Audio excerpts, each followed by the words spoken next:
కాంగ్రెస్ ఎట్లా వచ్చిందంటే టీఆర్ఎస్ 10-12 ఏళ్ళు చేసింది కదా, 9.5 ఏళ్ళు. సరే 10 ఏళ్ళు పెట్టుకో. అయితే ఇప్పుడు ఎట్లా వచ్చిందంటే ఈయన ఇదొక్కసారి చూద్దాం అని ఈయనకి వేసాం ఓట్లు. ఎట్టుంది మరి మార్పు? ఇది ఒక్కసారి చూద్దాం అన్నావు కదా, మార్పు ఎట్టుంది? నీళ్ళు పోసుకో కానీ దిగదాగు నాతోడు కాదు అంటుండు.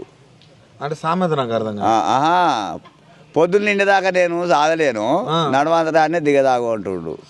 ఓకే, 9 నెలలు నేను ఉండలేను అట్లా. మరి మహిళలకు ఫ్రీ బస్ గిట్ట పెట్టిండు అదే అయ్యా మావిలే. ఇప్పుడు నువ్వు ఇంకో గంట సేపు ఉండు, కాకపోతే నీకు ఖర్చు మేము కట్టిస్తాం కానీ ఏమన్నా అంటే ఎన్ని బస్సులు వస్తాయో నువ్వే చూడు పొద్దుగా వరకు. అంతేనా? నువ్వు చూడు, రాదు 10 వస్తాయా? ఒక్కటి వస్తుందో రాదు అతి మిస్తే. ఒక్కొక్కరికి ఆ మహిళకు 6,000 మిగులుతున్నాడు కదా బస్సు వల్ల. 6,000 ఏడ మిగులుతున్నాయి, సీడీలో మిగులుతున్నాయి. ఈ అక్కింటికి అక్క పోను, అక్కింటికి ఈసేళ్ళ పోను, అంతే గాని పల్లెటూరులో పోదామంటే మళ్ళీ చీటికి పోయే ఎక్కాలి. రైతుల పరిస్థితి ఎట్టుంది? రైతులదా రుణమాఫీ అన్నాడు, సున్నా, ఏది లేదు.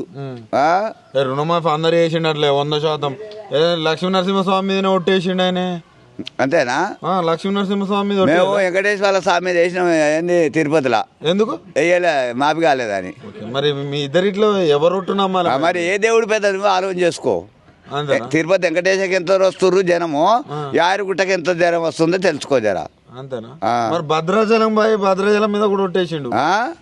అది ఎంత వేసినా గానీ వెంకటేశ్వర్ల గుడి కిందనే వీళ్ళంతా.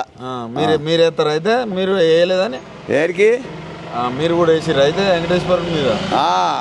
సరే, అర్థం అయిపోయింది. బోనసే ఒడ్లకు బోనస్ అన్నాడు. వాడు టీఆర్ఎస్ తెచ్చిన కాలువల్లే నీళ్ళు మలుపుకురాడా, ఇక నీళ్ళు ఎడవన్నీ తాగుతందుకే లేవు మాకు, పంట వంతున్నా అది. అంతేనా? నువ్వే చెప్పు. ఇప్పుడు ఆ కాలువ చూపిస్తావా? పలుగుడు పట్టింది గిన్నె. అంతేనా? వాళ్ళు కాలువ తెచ్చిరు కానీ నీళ్ళే లేవు. ఓకే, ఇక నువ్వు ఆలోచన చెయ్యి.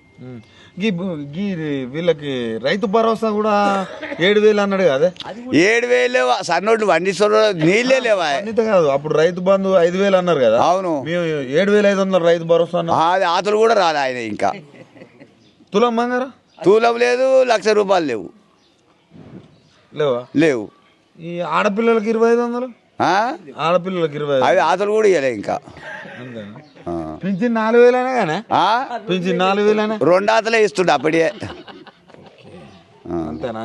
కాదు కదే, ఒక ముఖ్యమంత్రిని గింతగానం తిడతారు ఎందుకే మీరు? నాకు ఒక ముఖ్యమంత్రిని ఇంతగానం ఎందుకు తిడతారు? 4 కొడుకులు ఉంటే ఒక కొడుకును మంచిగా చూసి 3 చూడబోతే ఆడ పెళ్ళి అందంగా అనడా? మరి